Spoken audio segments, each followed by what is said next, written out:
একটি ছোট আন্দোলন কিভাবে একটি দেশের পুরো মানচিত্র আর রাজনৈতিক ইতিহাসকে নতুন করে লিখে দিতে পারে তার সবচেয়ে বড় রক্তিম দলিল জুলাই বিপ্লব। 2024-এর উত্তাল দিনগুলোতে সাধারণ শিক্ষার্থীদের হাত ধরে যে আন্দোলনের সূচনা হয়েছিল, সময়ের ব্যবধানে রাজপথের রক্তপাত আর বৈষম্যের বিরুদ্ধে তার রূপ নেয় কোটি মানুষের অভ্যুত্থানে। আজ 5ই আগস্ট স্বাধীনতার সেই রক্তিম মাহেন্দ্রক্ষণে দাঁড়িয়ে আমরা আজ ফিরে দেখতে চাই সেই উত্তাল দিনগুলোকে। কিন্তু কেবল বিজয়ের গল্প বলতে আমরা আজ এখানে আসিনি। আমরা এসেছি এই ইতিহাস গড়ার পেছনের অগণিত ত্যাগ আর না বলা কষ্টের কথা তুলে ধরতে। স্বাগত জানাচ্ছি আমাদের বিশেষ আয়োজন জুলাইয়ের স্মৃতিকথায়। কোটার আড়ালে কোনো বৈষম্য থাকা চলবে না।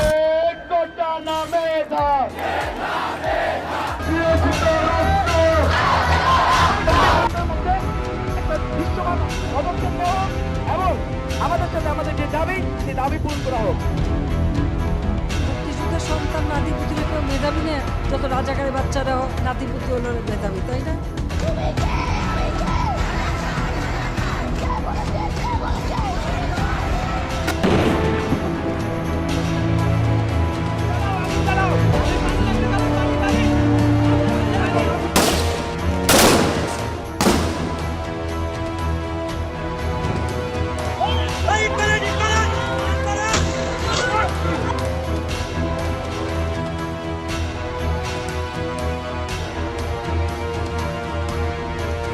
The government must step down immediately.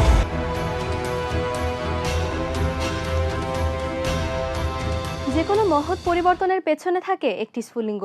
2024 সালের জুলাইয়ের শুরুতে রাজপথে নেমে আসা এই তরুণদের চাওয়া কিন্তু ছিল খুবই সাধারণ: সরকারি চাকরিতে মেধার সঠিক মূল্যায়ন।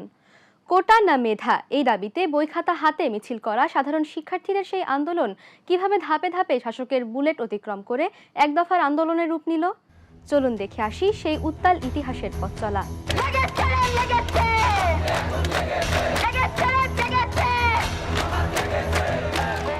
সময়টা 2024 সালের জুলাইয়ের প্রথম সপ্তাহ। সাধারণ শিক্ষার্থীদের চাওয়াটা কোনো ক্ষমতার লড়াই ছিল না, ছিল না কোনো রাজপ্রাসাদ ভাঙার চক্রান্ত। সরকারি চাকরিতে মেধার সঠিক মূল্যায়নের দাবিতে তারা কেবল রাজপথে নেমেছিল। কোটা না মেধা, একটি বৈষম্যহীন বাংলাদেশ গড়ার এই সরল স্বপ্ন নিয়ে তরুণেরা চেয়েছিল তাদের অর্জিত ডিগ্রির মর্যাদা। কিন্তু সেই যৌক্তিক আর শান্তিপূর্ণ চাওয়াকে চূর্ণ করে দিতে নেমে আসে নজিরবিহীন দমন পীড়ন।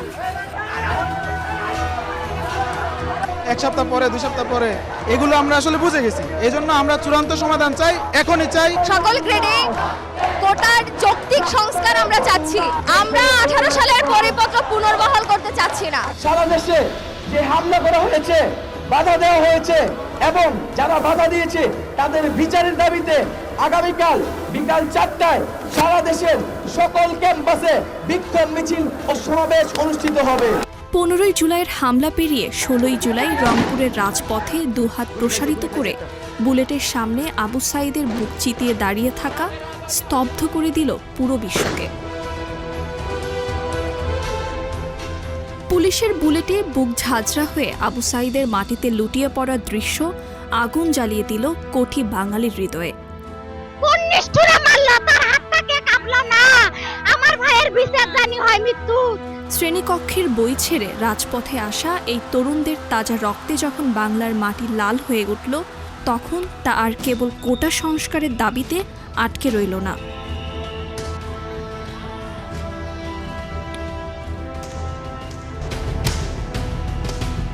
এই সাহস পুলিশ কোথায় পেল? পুলিশকে এই ক্যাম্পাসে ঢোকার অনুমতি কে দিল? 18ই জুলাই উত্তরার রাজপথে পানি লাগবে কারো পানি বলে ডাক দেওয়া মীর মুগ্ধর মতো শত শত তাজা প্রাণ যখন একে একে ঝরে পড়ছিল, তখন সন্তানহারা মায়ের কান্নায় ভারী হয়ে উঠছিল দেশের আকাশ বাতাস। এক ফোঁটা রক্ত, হাজারো তরুণের আত্মত্যাগ আর শাসকের চরম বেপরোয়া আচরণ। ইতিহাস বদলের পেছনে যারা নিজেদের সবচেয়ে প্রিয় মানুষকে হারিয়েছেন, তাদের জীবনের গল্পগুলো বদলে যায় না। আবু সাঈদ, মুগ্ধ, ফারহানদের মতো হাজারো তরুণ যখন বুক চিতিয়ে বুলেটের সামনে দাঁড়ালেন, তখন রাজপথ রঞ্জিত হয়েছিল তাদের তাজা রক্তে। আজ যখন আমরা নতুন বাংলাদেশে স্বাধীনতার নিঃশ্বাস নিচ্ছি, তখন শত শত মা দরজার দিকে তাকিয়ে নিঃশব্দে কাঁদছেন সন্তানের স্মৃতি আঁকড়ে ধরে। চলুন আমরা চলে যাই সেই সব শহীদদের আঙিনায়, শুনে আসি স্বজনদের বুক ফাটা হাহাকার আর না বলা কষ্টের কথা। একটি ঘর যেখানে সময় থমকে আছে 2024-এর এক রক্তিম দুপুরে। পড়ার টেবিলে একদম আগের মতোই সাজানো ফারহানের প্রিয় বইগুলো। ঘর জুড়ে সব আছে আগের মতো, শুধু নেই ফারহান। রেসিডেন্সিয়াল মডেল কলেজের সেই কিশোর যেদিন দেশের টানে রাজপথে নেমেছিল, বাবা মা টেরও পাননি।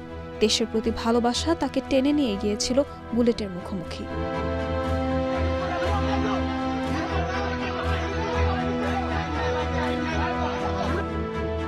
ফারহান আর চেনা ঘরে ফিরে আসেনি। আজ সেই ঘরে মা কিংবা বোনের কোনো পদচারণা নেই। ক্যামেরার সামনে দাঁড়িয়ে কথা বলার শক্তিটুকু হারিয়েছেন তারা। ফারহানের বাবা আজও নিস্তব্ধ ঘরে ছেলের একটা ছবি আঁকড়ে ধরে বসে থাকেন। একটি বছর কেটে গেল, কিন্তু এই ঘরের নীরবতা একটুও কমেনি। মেটেনি সন্তান হারানোর সেই চিরন্তন হাহাকার। যখন দেখলো যে আওয়ামী ফ্যাসিস্ট বাহিনীরা ওদের বড় ভাইদের, বড় বোনদের নির্বিচারে ওরা অত্যাচার করতেছে, তখন ওরা কচি মনে এগুলো মেনে নিতে পারেনি মেবি।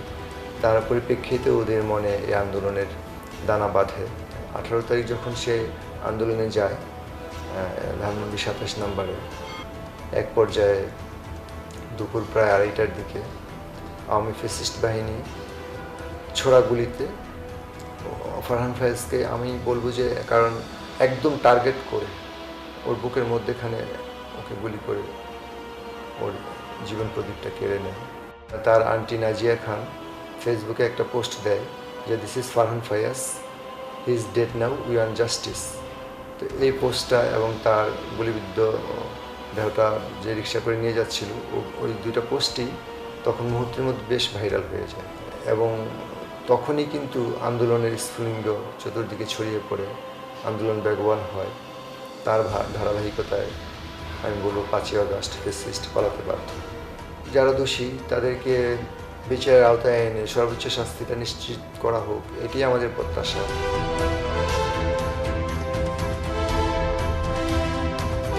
যখন চারিদিকে বুলেটের তাণ্ডব আর বাতাসে কান্নার রোল, তখন উত্তরার রাজপথে তৃষ্ণার্ত আন্দোলনকারীদের কাছে পানি হাতে হাজির হয়েছিলেন মীর মাহফুজুর রহমান মুগ্ধ।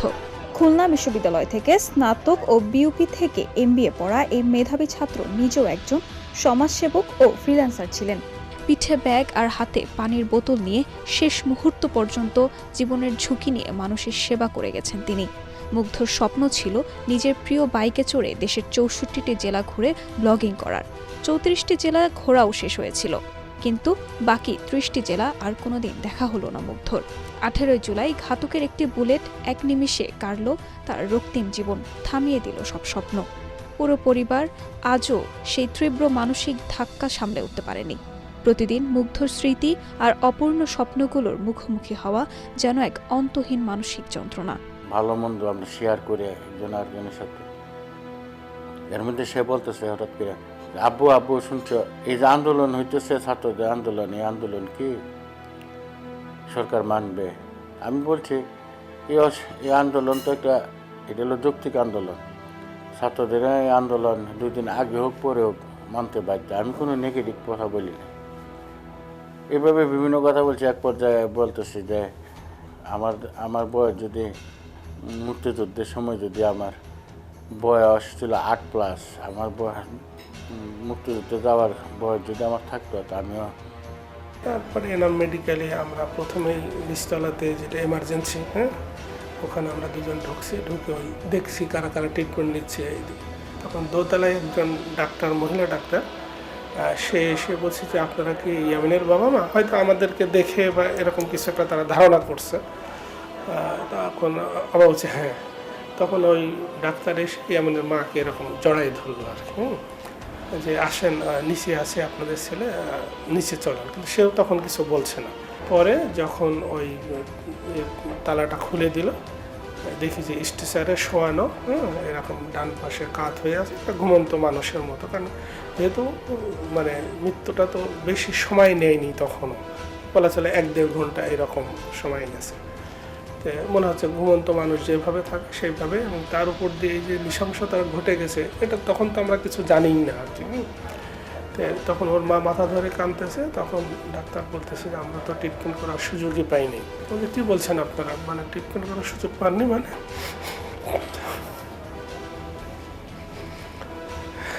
বলছে, কারণ ওকে দেখে তো বোঝার উপায় নেই যে ও তখনও বেঁচে নেই।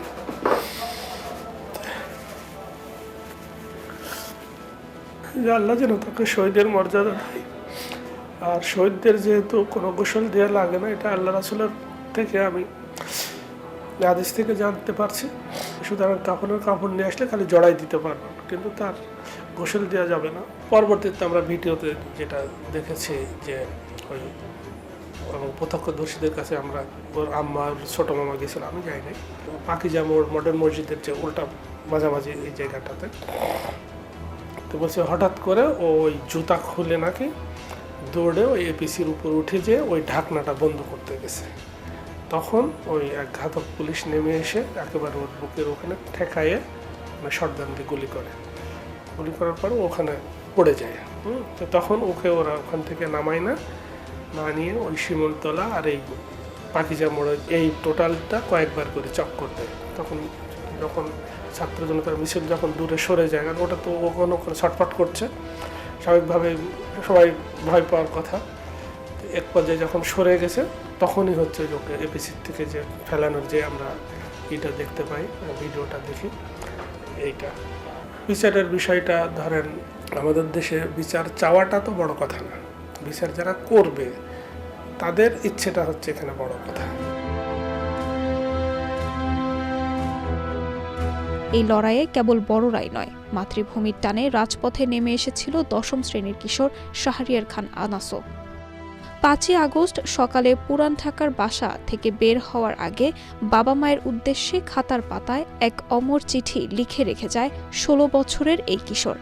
চাংখারপুলে পুলিশের গুলিতে শহীদ হওয়া আনাসের সেই চিঠি আজও কাঁদায় পুরো দেশের মানুষকে। সন্তানের শেষ চিঠিটি বুকে জড়িয়ে আজও অশ্রু বিসর্জন দেন আনাসের মা। এই যে আনাস এটা বুক পকেটে ছিল, এটার পিছনে যে দেখা রক্ত লেগে আছে,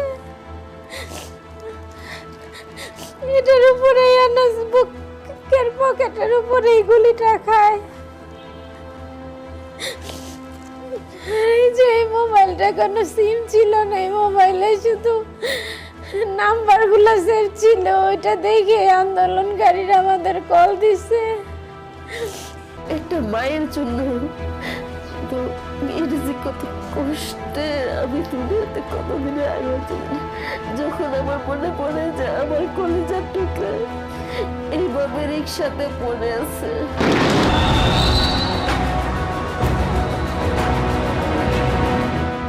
ফারহান, মুগ্ধ, ইয়ামিন কিংবা আনাস, কেউ সদ্য কৈশোরের বালক, কেউ বা নতুন ভবিষ্যতের স্বপ্নদ্রষ্টা। তারা আজ আমাদের মাঝে নেই, কিন্তু রেখে গেছেন এক মুক্ত স্বাধীন বাংলাদেশ। আজ এই রক্তস্নাত পরিবারের দাবিগুলো বড় স্পষ্ট।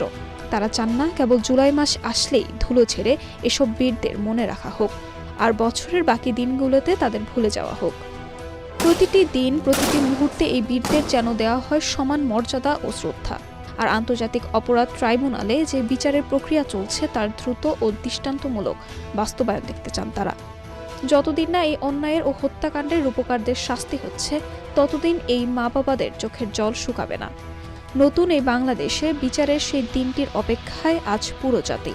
কাপড় হাতে নিয়ে টিকে থাকা এই শহীদ পরিবারগুলোর শূন্যতা হয়তো কখনো কোনো কিছু দিয়ে পূরণ করা সম্ভব নয়, কিন্তু রাজপথের সেই রক্তক্ষয়ী যুদ্ধে যারা বেঁচে আছেন তাদের সংগ্রামও কম হৃদয় বিদারক নয়।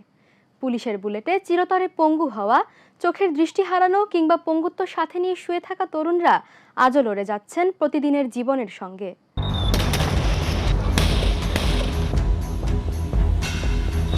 কেবল ক্যালেন্ডারের একটি পাতা বা কোনো নির্দিষ্ট মাসের নাম নয়, এটি বাংলা বর্ণমালায় রক্তে লেখা এক নতুন ইতিহাস, এক মহাকাব্য, যে মাসের প্রতিটি ভোর সাক্ষী হয়ে আছে আতঙ্ক, রাজপথের রক্তপাত আর তরুণদের অদম্য আত্মত্যাগের। স্বৈরাচারের শেকল ভাঙতে যে গণজাগরণ জুলাইয়ের গণ্ডি পেরিয়েছিল, তা আগস্টের সুরেও নিভে যায়নি। জাগ্রত হয়েছিল ৩৬শে জুলাইয়ের এক অবিনাশী চেতনায়। রাজপথের সেই উত্তাল দিনে বুলেটের তোয়াক্কা না করে নেমে এসেছিলেন হাজারো নির্ভীক তরুণ, যাদের বুকের রক্ত আর সাহসের উপর ভর করে আজ আমরা নিঃশ্বাস নিচ্ছি মুক্ত বাতাসে। সেই অকুতোভয় তরুণদেরই একজন শিক্ষার্থী আলভি। জুলাইয়ের সেই উত্তাল বিকালে পুলিশের ছররা বুলেটে গুরুতর আহত হয়ে রাজপথে লুটিয়ে পড়েছিল। বুলেটের আঘাত কিংবা গ্রেফতারের হুমকি কোনোটাই দমাতে পারেনি এই তরুণকে। 19 তারিখ ফ্রাইডে বিগত দিনের মতন আমরা আবার শান্তিপূর্ণভাবে যখন আন্দোলনটা করতে যাব রামপুরা ব্রিজে, তখন ওই দিন পুলিশ ছিল না, ওই দিন ছিল বিজিবি। আমরা যখন ওনাদের সামনে যাব, রামপুরা ব্রিজের এখানে যাব, তো হঠাৎ করে আমার বাম পাশে একদম ক্লোজে যে ছিল তার বুকে এখানে এসে গুলি লাগে। গুলি লাগার প্রথম গুলিটা ওই খায়, সবাই এদিকে ওদিকে ছোটাছুটি করা শুরু করলো। তো যখন আমি একটু সেফ জোনে যাব, তখন এসে আমার বাম পায়ের থাইয়ের এই জায়গায় এখানে একটা বিজিবির গুলি এখানে লেগে পিছন দিক দিয়ে বের হয়ে যায়।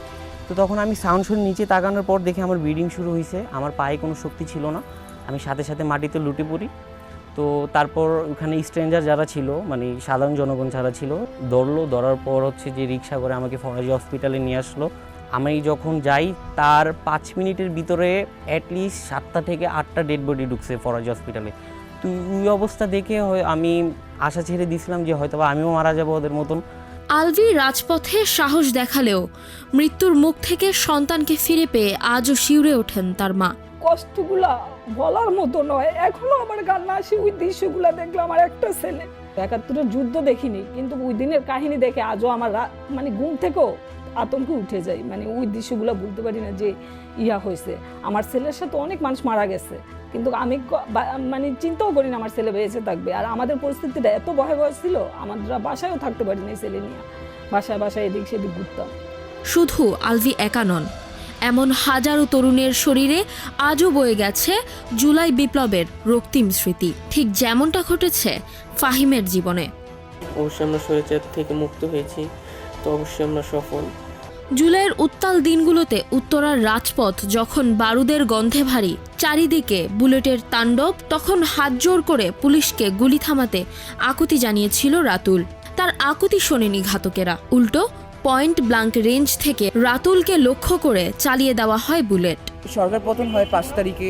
এর মধ্যে আমার ফ্যামিলিকে টার্গেট করা হয়েছে, আমার বাসাকে টার্গেট করা হয়েছে, আমাকে অনেক হুমকি দেওয়া হয়েছে। দেন কোনোভাবে সরকার পতন হয়। ওদিনই আমি আবার মেডিকেলে যাই, ব্যাক করি, তখন আবার তারা অ্যানালাইজ করে, সব কিছু পুনরায় দেখে। তখন তারা আমাকে বা আমার ফ্যামিলিকে জানায় যে আমার ডান পাশের কিডনি ড্যামেজ, অ্যাবডোমেন 55% কেটে বাদ দেওয়া হয়েছে। এখনও ভেতরে প্রায় 250টা প্যালেটের মতো আছে। ইভেন যেই কিডনি ড্যামেজ, ওই কিডনিতে আপনার এখনও 12টা থেকে 18টা প্যালেট শুধু কিডনিতে। এটা খুবই পেইনফুল বা মর্মান্তিক একটা সুস্থ জীবন লাইফ লিড করতে। আমার যে ফিজিক্যাল যে কন্ডিশনটা, এটাতে আমি কোনো গভর্নমেন্ট বা কোনো ডিফেন্স বা কোনো কাজে আমি ক্যাপাবেল না। তো ওই ক্ষেত্রে আমার ওই স্বপ্নটাও ভেঙে গেছে। আজ অনেকে প্রাত্যহিক জীবনে ফিরলেও ফাহিম, রাতুল কিংবা আলভির মতো শত শত আহত যোদ্ধা এখনও মানসিক ট্রমা, পঙ্গুত্ব আর দীর্ঘমেয়াদী চিকিৎসার খরচ সামলাতে হিমশিম খাচ্ছেন। রাজপথের এই অকুতভয় সৈনিকদের সুস্থ করে তোলা, তাদের পাশে দাঁড়ানো এবং পূর্ণাঙ্গ পুনর্বাসনের জন্য কাজ করে যাচ্ছে জুলাই শহীদ স্মৃতি ফাউন্ডেশন। কাউকে পুনর্বাসন করতে হলে আগে তার আর্থসামাজিক অবস্থা এবং শারীরিক অবস্থা, সে কেমন আহত হয়েছে, কর্মক্ষমতা কতটুকু হারিয়েছে, আরেকটা হলো তার আর্থসামাজিক অবস্থা, তার উপরে কতজন ডিপেন্ডেন্ট, সে কি ছাত্র, চাকরি করার সামর্থ্য আছে, মানে ক্ষমতা আছে, নাকি সেলফ ডিপেন্ডেন্ট কিছু করতে চায়। এর সাথে মেডিকেল কন্ডিশনটা যোগ করে আমরা একটা অ্যানালিসিস করে একটা তথ্য কম্প্রিহেন্সিভ একটা ব্যাংক আছে আমাদের, ইনফরমেশন ব্যাংক, মানে রেডি টু লঞ্চ। সেই কম্পিটেন্সি ব্যাংক বা তার পটেনশিয়ালস দেখে সেখান থেকে আমরা এখন পর্যন্ত 150 জনকে পুনর্বাসন করেছি। এটা দিয়ে সে চলে পেরে খেতে পারবে, মানে দিন যাবে তার। আর আমাদের কাছে তথ্য আছে মোর দেন অ্যারাউন্ড 5000 তথ্য, মানে তাদের সব অ্যানালাইজ তথ্য। জুলাইয়ের সেই রক্তে ভেজা দিনগুলো পেরিয়ে সময় এগিয়েছে, ক্যালেন্ডারের পাতা বদলে এসে দাঁড়িয়েছে আগস্টে। কিন্তু রাজপথের সেই রক্ত আর মায়েদের চোখের অশ্রু আমাদের বারবার মনে করিয়ে দেয়, এই ইতিহাস কেবল হারিয়ে যাওয়ার গল্প নয়, এটি অন্যায়ের শেকল ভেঙে তাজা রক্ত দিয়ে বীরের মতো ঘুরে দাঁড়ানোর ইতিহাস। এই ইতিহাস বাঁচুক শতবর্ষ ধরে, দীর্ঘজীবী হোক বাংলাদেশ। বড়দের লড়াই, রাজনীতি কিংবা রাজপথের কোনো হিসাব নিকাশি যাদের বোঝার বয়স হয়নি, সেই অবুঝ আর নিষ্পাপ শিশুগুলো রেহাই পায়নি এই নির্মমতার হাত থেকে। ছোট্ট শিশুদের শরীরেও বিঁধেছিল বিষাক্ত বুলেট। যে বয়সে হাতে থাকার কথা ছিল খেলনা বা রঙের পেন্সিল, আজ সেই বয়সে যন্ত্রণা নিয়ে ধুকে ধুকে কাঁদতে হচ্ছে এই নিষ্পাপ প্রাণগুলোকে।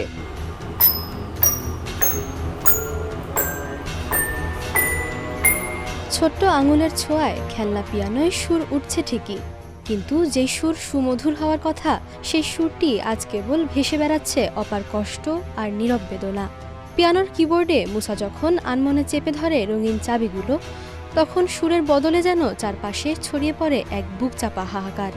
যে বয়সে দুরন্তপনায় ঘর মাতিয়ে রাখার কথা, সেই বয়সে নাকের টিউব নিয়ে সে খেলে চলেছে তার একাকী খেলা। সে হয়তো বোঝেও না একটি অভিশপ্ত মুহূর্তে তার এই ছোট্ট জীবনে নেমে এসেছে কতটা বিশাল অমাবস্যা। জুলাইয়ের সেই তপ্ত দিনে মুসার জীবন থমকে গিয়েছিল একটি বুলেটের আঘাতে, যা কেবল এই অবুঝ শিশুটির মাথা ভেদ করেই থেমে যায়নি। সেই একই ভয়াল বুলেট প্রাণ কেড়ে নিয়েছিল তার দাদির। 19 জুলাই 2024 বিকাল 3:30টায় আমি আমার দোকানের উদ্দেশ্যে বের হই, যাওয়ার উদ্দেশ্যে বের হই। তখন ও মর্জি করে যে বাবা লাগানো। মুসার ঘরে যখন বেসুরো পিয়ানোর সুরে বিষাদ ঝরে পড়ে, ঠিক তখনই কয়েক মাইল দূরে সাভারের এক ঘরে নেমে এসেছে নিস্তব্ধতা। এটি 13 বছরের কিশোর মাদ্রাসার 6ষ্ঠ শ্রেণীর ছাত্র সাদ মাহমুদের ঘর। সময় এগিয়ে গেছে তার নিজস্ব গতিতে, কিন্তু সাদের মা বাবার কাছে যেন সেই অভিশপ্ত দিনটি এখনো শেষ হয়নি। তো ওই দিনকে ওই বিকাল আর কি 20 তারিখ, একটা মাত্র ছেলে আমার, আমি ওকে খুব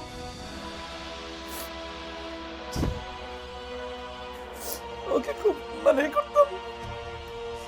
পরে ও যখন ওই নিচে গেছে, নিচে যে এরোপ্লেন আমার সাথে গেছে, যাওয়ার পর ওরকে ঠিক হয়েছে, কিছু হেলমেট পাইনি আর পুলিশ ছিল ওর সাথে। ওরা গুলি করতে করতে নিউ মার্কেটের দিক দিয়ে চাপাই নোট দিকে দিয়ে আগায় আসে, মানে সামনের দিক দিয়ে আগায় আসে। সেটা ওরে খুব কাছে থেকে গুলি করে পাখির মতন। মানুষের তো একটা মায়া দয়া থাকে ওদের, মানে এমন ভাবে নিঃস্বভাবে গুলি করছে, মানে কোনো মায়া নাই। ঘরে সাদের ব্যবহৃত প্রতিটি জিনিস আগের মতোই রাখা আছে, শুধু নেই সেই মানুষটি যার পদচারণায় একদিন মুখরিত থাকতো এই ঘর।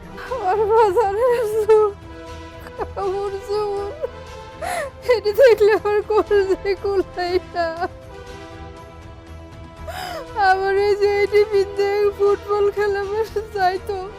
এই গণ অভ্যুত্থানে কত শত গল্প হারিয়ে গেছে এবং কত শিশুর হাসি চিরতরে স্তব্ধ হয়েছে, তার হিসাব হয়তো কোনো খাতায় লেখা থাকবে না। সাদ মাহমুদের চলে যাওয়া শূন্যতা আর মুসার এই ভাষা হারিয়ে ফেলা বেসুরো সুর আমাদের বারবার প্রশ্ন করে, এই নিষ্পাপ শিশুদের থমকে যাওয়া শৈশবের দায় আসলে কার? ইতিহাস বদলে যাবে, কিন্তু এই অশ্রু আর শূন্যতার গল্প কি কখনো মুছে যাবে? সব ভয় আর বাধা পেছনে ফেলে জুলাইয়ের রাজপথে তরুণদের তৈরি করা সেই প্রতিরোধ আজও আমাদের অনুপ্রেরণা দেয়।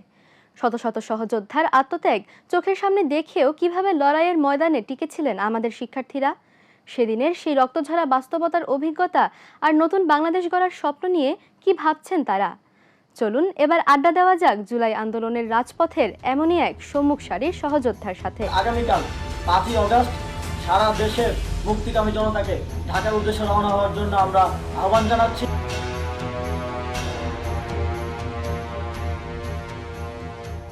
2024 সালের আন্দোলনের অন্যতম যোদ্ধা আসিফ মাহমুদ সজীব ভুঁইয়া আমাদের সঙ্গে আজ উপস্থিত আছেন। ডিবি কার্যালয়ের সেই দিনগুলো এবং পরিশেষে লং মার্চ টু ঢাকা সম্পূর্ণ গল্পগুলোই আজ শুনবো তার কাছ থেকে। ভাই, আপনাকে স্বাগত জানাচ্ছি আমাদের আজকের আয়োজনে। প্রথমে একটা প্রশ্ন করতে চাই আসলে আপনার কাছে। 4ই আগস্ট যখন উত্তাল পরিবেশ, চারদিকে উত্তাল মুহূর্ত চলছে, তখনই আসলে সিদ্ধান্ত নিলেন আপনারা যে একদিন আগেই 5ই আগস্টই করা হবে লং মার্চ টু ঢাকা। আসলে সেই সিদ্ধান্তগুলো নেওয়ার সময়কার ঘটনাগুলো যদি একটু আমাদেরকে বলতেন। আমার দায়িত্ব ছিল কর্মসূচি ঘোষণা করা। তো 4 তারিখ যথারীতি আমি দুপুর দিকে 12টার দিকে এই কর্মসূচি ঘোষণা করে দিই।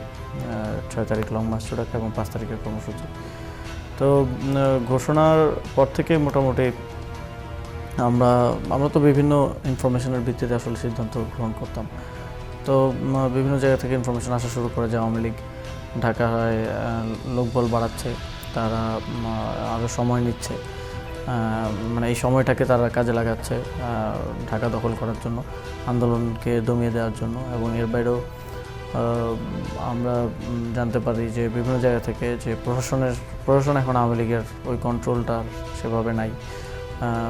তাও আবার ইন্টারনেট বন্ধ হয়ে যাওয়ার একটা সম্ভাবনা এবং সংখ্যা ওই দিন সবার মধ্যেই ছিল। সবাই বারবার বলছিল যে কোনো সময় ইন্টারনেট বন্ধ হয়ে যেতে পারে। তো একটা ভয় ছিল যে ইন্টারনেট বন্ধ হলে তো আমরা আর যোগাযোগটা রাখতে পারবো না, মানুষের সাথে কমিউনিকেশনটা। এর আগেবার ইন্টারনেট বন্ধ করে আন্দোলন প্রায় বন্ধ করে দেওয়া হয়েছিল। তো সব কিছু মিলিয়ে এই কনসার্নটা আসে যে লং মার্চটা আমরা একদিন এগিয়ে নিয়ে আসতে পারি কিনা। তো আমাদের যেহেতু পূর্ববর্তী মোটামুটি সর্বসম্মতিক্রমে সিদ্ধান্ত ছিল লং মার্চ 6 তারিখ হবে, তো সেই সিদ্ধান্ত থেকে এককভাবে সিদ্ধান্ত পরিবর্তন করাটা আমার জন্য একটু কঠিন ছিল।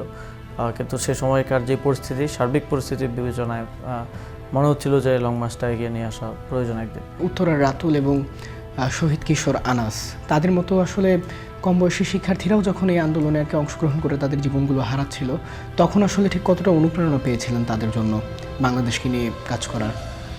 আমাদের অনেক শহীদদের স্টোরি তো আমরা এখনও সারফেসে আসে নাই। হয়তো আমরা সর্বোচ্চ 50-60 জনের স্টোরি হয়তো সামনে এসেছে, সবাই জানে তাদের ব্যাপারে। এর মধ্যে নাম মনে রাখার মতো হয়তো 15-20 জন আছে, বাট সবারই কিন্তু একটা স্টোরি আছে, সবারই একটা। বাট কিছু কিছু হচ্ছে আইকনিক এবং সিগনিফিক্যান্ট। যেমন আনাস একটা চিঠি লিখে দিয়ে এসেছিল, ওর চিঠিটা খুবই প্রচার পেয়েছে। স্নিগ্ধ, আবু সাইদ, এরকম। তো এই ঘটনাগুলো পুরো আন্দোলনকে আসলে ন্যাশনালি ইন্টারন্যাশনালি অনেক বেশি গতি দিয়েছে। বিশেষ করে শুরুটা তো স্ফুলিঙ্গটা তো আসে হচ্ছে আবু সাইদের। শহীদ হওয়াটা তো একটা স্বাভাবিক শহীদ হওয়া না, এটা একটা সাহসী ভূমিকা রেখে শহীদ হওয়া, একদম গুলি খাওয়ার আগ মুহূর্তে।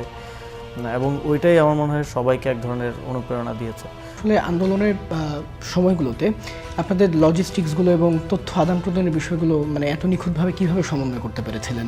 নিখুঁতভাবে আসলে পারি নাই। মানে একটা জিনিস সফল হয়ে গেলে মনে হয় যে সব কিছু নিখুঁতভাবে বা মেটিকুলাসলি হয়েছে, বাট আসলে ওই যেটা বললাম আমি, লং মার্চের ডিসিশন যেটা পূর্ববর্তী আমাদেরই সিদ্ধান্ত পরিবর্তন করতে গিয়েও আমি সবাইকে কানেক্ট করতে পারি নাই।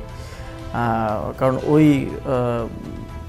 ওই সক্ষমতা বলতে দেখা যায় যে আমরা মাঠে যেতে হচ্ছে, তখন ফোনটা বন্ধ করে যেতে হচ্ছে, যত জরুরি যোগাযোগই থাকুক, কারণ ফোন খোলা রাখলেই ট্রেস করে ধরে নিয়ে যাবে। এর আগে ধরে নিয়ে গেছে আমাদেরকে 2-2 বার। তো অনেক কিছুই হচ্ছে হেস্টের মধ্যে, ডিসিশন নেওয়া হেস্টের মধ্যে করে ফেলতে হয়েছে।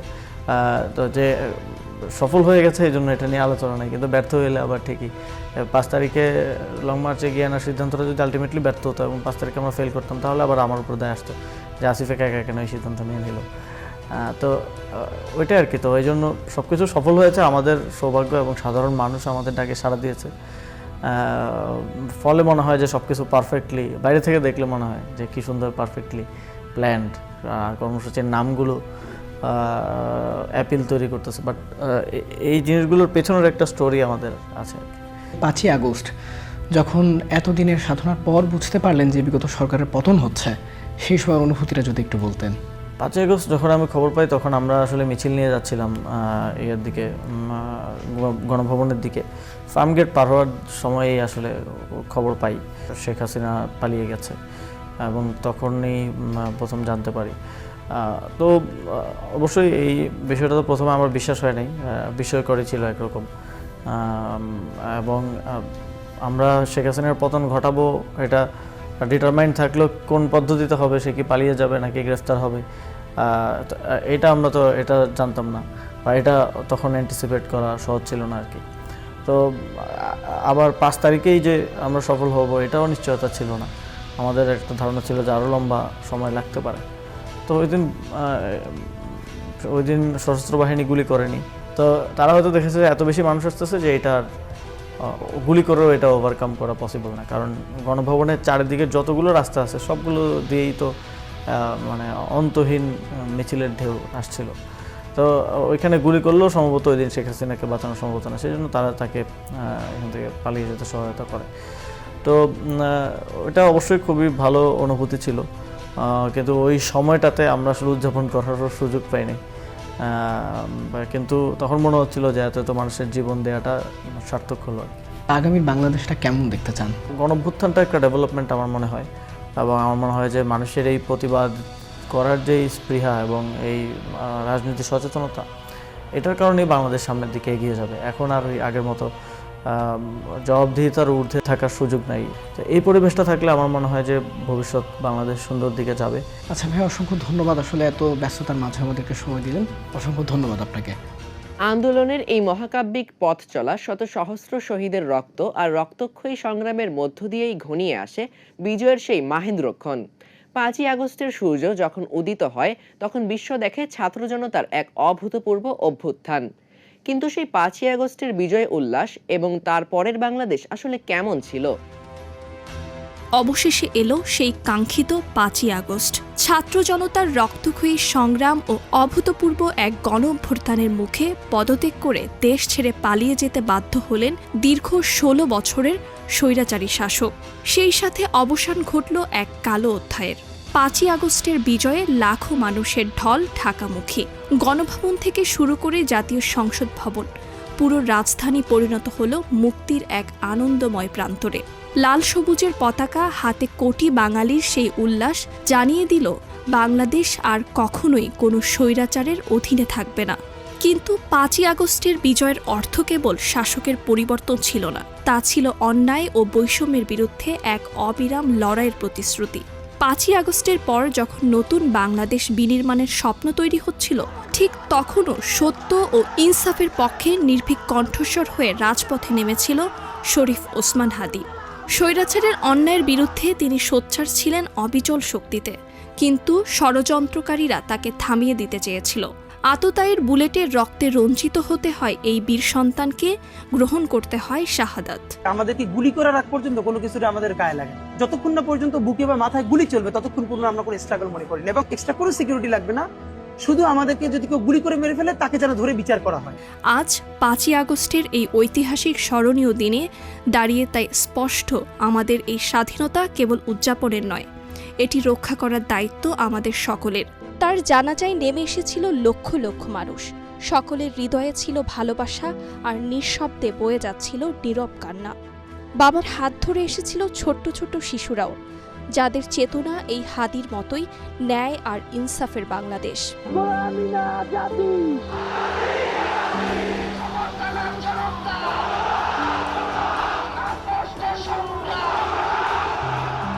আবু সাইদ, মুগ্ধ, আনাস, হাদির মতো অসংখ্য বীর সেনানী, আমাদের আহত নিষ্পাপ শিশু আর হাজারো শহীদের রক্তের বিনিময়ে পাওয়া এই নতুন বাংলাদেশ কখনোই অন্যায়ের কাছে মাথা নত করবে না। রক্তে কেনা এই স্বাধীনতা দীর্ঘজীবী হোক প্রতিটি মানুষের অধিকার, দীর্ঘজীবী হোক আমাদের বাংলাদেশ। সব যুদ্ধের শেষে কোলাহল থামে, শান্ত হয় উত্তাল রাজপথ, কিন্তু থেকে যায় কেবল না বলা কিছু আবেগ আর একরাশ স্বপ্ন। আজ যে নতুন বাংলাদেশের আলোয় আমরা নিঃশ্বাস নিচ্ছি, তা কেবল একটি শাসন ব্যবস্থার পরিবর্তন নয়, তা ছিল এমন এক দেশের আকাঙ্ক্ষা যেখানে কোনো নিষ্পাপ শিশুকে আর চিরতরে পঙ্গু হতে হবে না, কোনো মাকে সারা জীবন সন্তানের ছবির দিকে তাকিয়ে কাটাতে হবে না। জুলাইয়ের রক্তক্ষয়ী দিনগুলোতে আমাদের তরুণেরা যে বৈষম্যহীন ও মানবিক বাংলাদেশের স্বপ্ন দেখেছিলেন, সেই স্বপ্ন বাঁচিয়ে রাখার দায়িত্ব এখন আমাদের সকলের। ভালো থাকুক আমাদের প্রিয় জন্মভূমি, ভালো থাকুক মুক্ত বাংলাদেশের প্রতিটি মানুষ। আজকের মতো এখানেই বিদায় নিচ্ছি। আল্লাহ হাফেজ।